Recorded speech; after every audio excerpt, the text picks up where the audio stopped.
Shalom saudara sekalian, kita bertemu kembali di dalam renungan harian bahasa Indonesia dari Covenant City Church. Saat ini kita sedang masuk dalam satu realita yang kita semua tidak harapkan. Tingginya angka lonjakan kasus COVID-19 di Jakarta dan seluruh Indonesia membuat setiap hari kita bisa melihat dan mendengar berita-berita kedukaan dan kesedihan yang sedang terjadi di tengah-tengah masyarakat kita. Sebagai orang Kristen, kita mempercayai bahwa dalam kondisi saat ini semua ada di dalam rencana dan kedaulatan Allah. Dan hari ini kita akan merenungkan satu bagian Alkitab terkait situasi kita saat ini yang terambil dari Roma pasal 28 ayat 28 sampai 30.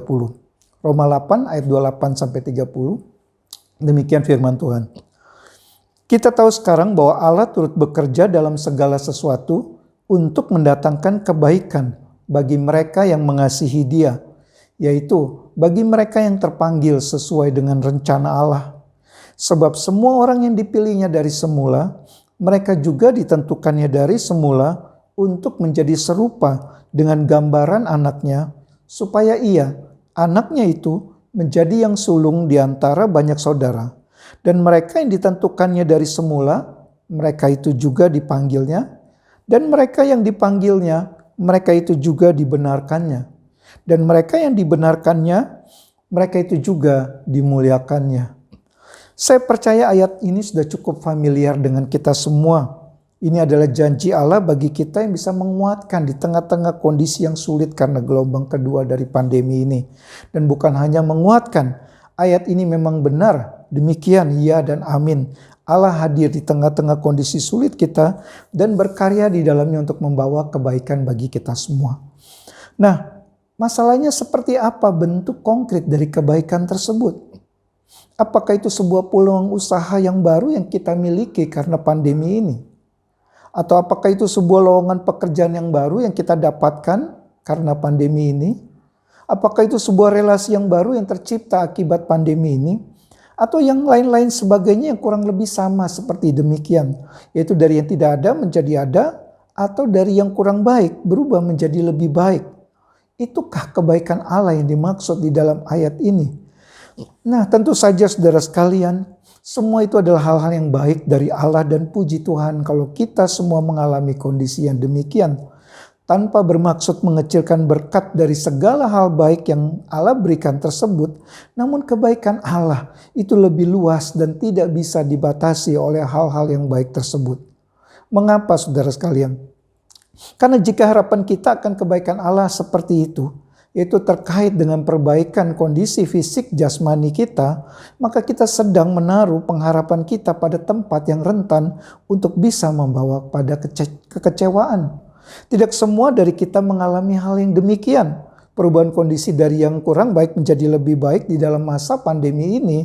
Bahkan sebagian besar dari kita mengalami masa-masa yang sulit sejak pandemi ini ada tahun lalu sampai sekarang tanpa kepastian kapan terjadi perubahan seperti yang diinginkan.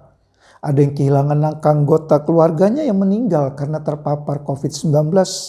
Ada yang kehilangan pekerjaannya karena situasi yang sulit sekarang ini karena pandemi. Ada yang usaha atau bisnisnya mengalami kesulitan karena pandemi ini dan lain-lain sebagainya. Nah, bagi kita semua yang mengalami kondisi seperti demikian, di mana kebaikan seperti yang dimaksud Paulus dalam ayat 28 tadi? Ayat 29 dan 30 adalah petunjuk dari kebaikan yang dimaksud oleh Rasul Paulus itu. Ayat tersebut bukan bermakna janji kebaikan secara jasmani dalam arti perbaikan hidup jasmani kita, tetapi kebaikan yang jauh lebih besar, yaitu anugerah Allah yang menyelamatkan kita. Kasih karunia Allah yang memilih kita, kemudian Dia memanggil kita, kemudian mengubahkan hidup kita, dan kelak akan memuliakan kita, seperti yang ada di dalam ayat 29 dan 30 itu. Artinya saudara sekalian, situasi apapun yang terjadi di dalam hidup kita saat ini itu bukanlah sesuatu yang terjadi secara kebetulan atau tanpa alasan. Situasi tersebut terjadi dalam satu konteks proses penebusan Allah atas kita.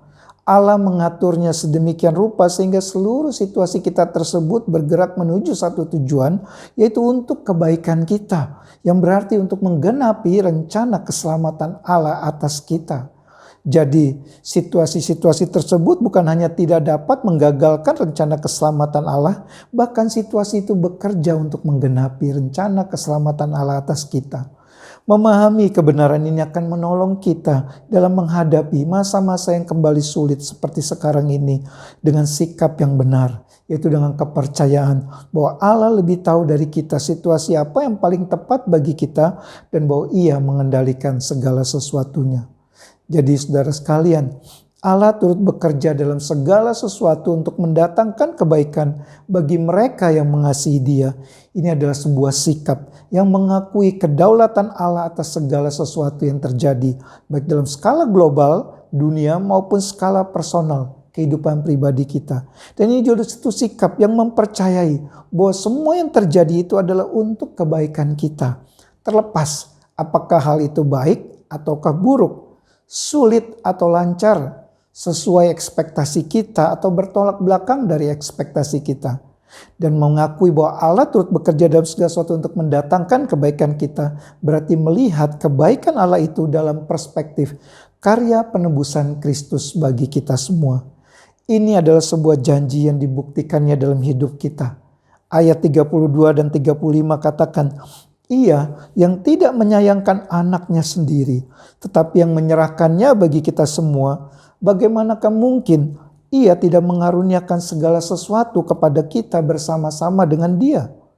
Siapakah yang akan memisahkan kita dari kasih Kristus? Penindasan atau kesesakan atau penganiayaan atau kelaparan atau ketelanjangan atau bahaya atau pedang? Itulah pertanyaan retorik yang Paulus katakan di dalam ayat 32 dan 35. Jawabannya hanyalah satu, tidak ada.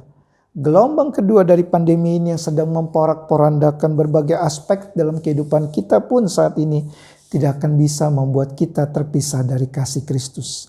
Kasih yang sudah Dia buktikan dengan mati di atas kayu salib bagi penebusan dosa kita.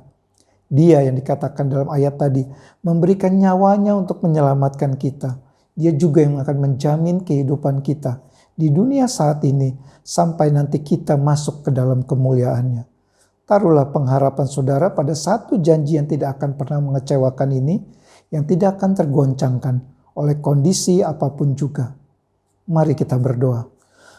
Bapa di dalam surga, kami bersyukur untuk kebenaran firman yang Tuhan sudah berikan di dalam situasi yang sulit saat ini yang sedang kami semua hadapi. Kiranya kami boleh memaknai bahwa kebaikan Allah di dalam kehidupan kami tidak akan pernah dapat dipisahkan, bahkan oleh pandemi yang berat seperti apapun juga. Kasih Kristus yang telah mati di atas kayu salib bagi kami semua, biarlah itu menjadi satu sumber dan dasar dari pengharapan kami di tengah-tengah situasi sulit kami. Engkau yang penolong setiap kami yang dalam pergumulan terkait dengan pandemi ini. Tuhan berikan kekuatan dan Tuhan berikan pertolongan-Mu. Dalam nama Tuhan Yesus kami berdoa. Amin.